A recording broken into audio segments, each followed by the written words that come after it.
What's up, gamers? This is the Russian Reversal, here to talk about the Xbox acquisition of the parent company for Bethesda.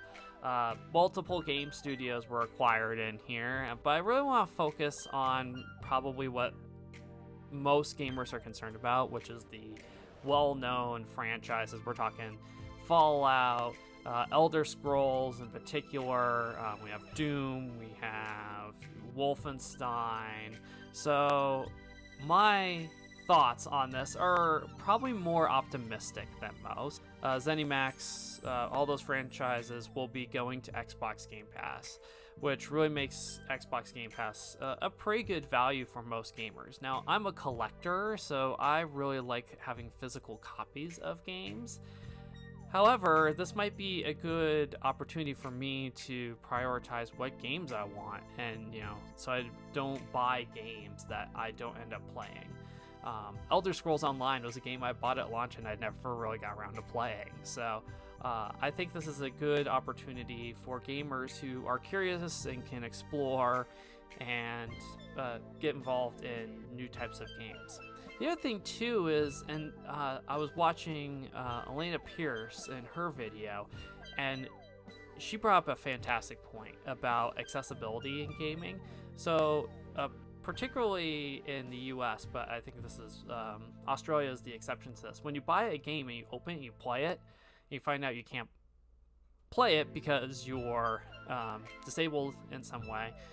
You can't return it, and so you're out that 60 and now possibly $70 with the new next gen consoles coming around.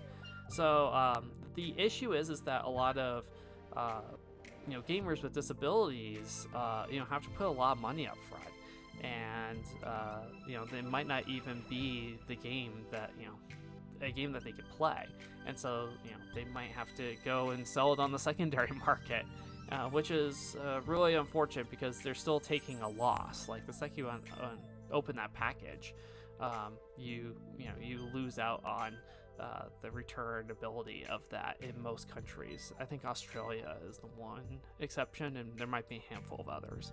So I think between Xbox's adaptive controller and bringing this the Bethesda franchises to Game Pass, I think this is a really good opportunity for disabled gamers to have access to games. The other thing to think about too is that Xbox has a very different strategy from Sony. So Sony's strategy is more about games, first-party games, and kind of moving forward. So PlayStation has some really well-known franchises, but the thing is that Xbox doesn't quite have the same strategy. Xbox is more software driven than PlayStation. They want to sell you subscriptions and services, and that's where Microsoft makes its money. So it's not necessarily focused on selling hardware as much as PlayStation, and it's not necessarily focused on selling games, actual games. It's more focused on selling subscriptions and then the games as well.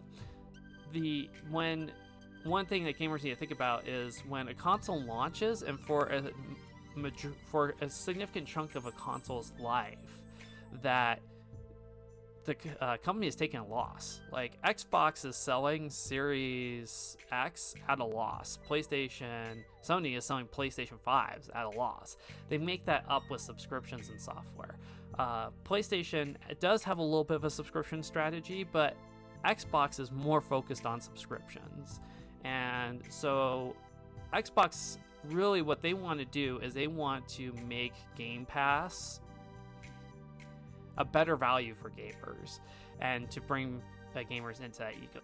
Another acquisition to think about, and I think this is how Microsoft and Xbox are going to go, is the Minecraft acquisition. So we didn't stop getting Minecraft games on PlayStation or Switch. So, and in fact, Microsoft has actually worked really well with Nintendo, so I expect Bethesda games to be on Nintendo platforms for those that can run on Switch or perhaps any future Nintendo hardware.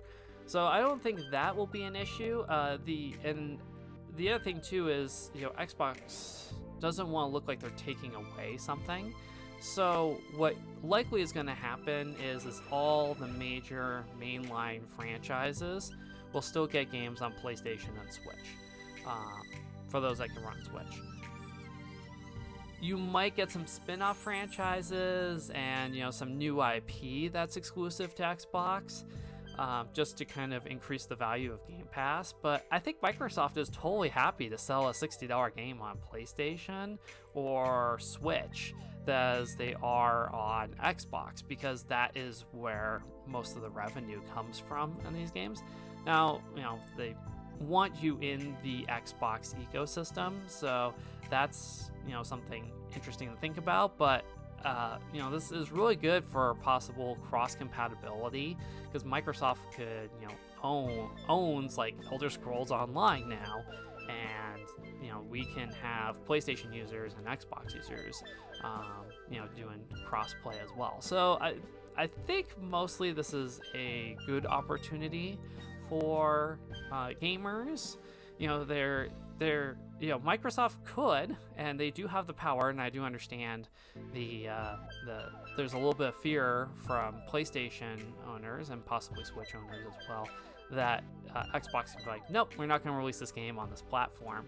And so I understand that fear. However, Microsoft's strategy, and especially since Satya Nadella has become CEO of Xbox, or CEO of Microsoft, that they want to sell services and software, and hardware is always been a secondary. So hardware is to drive those sales.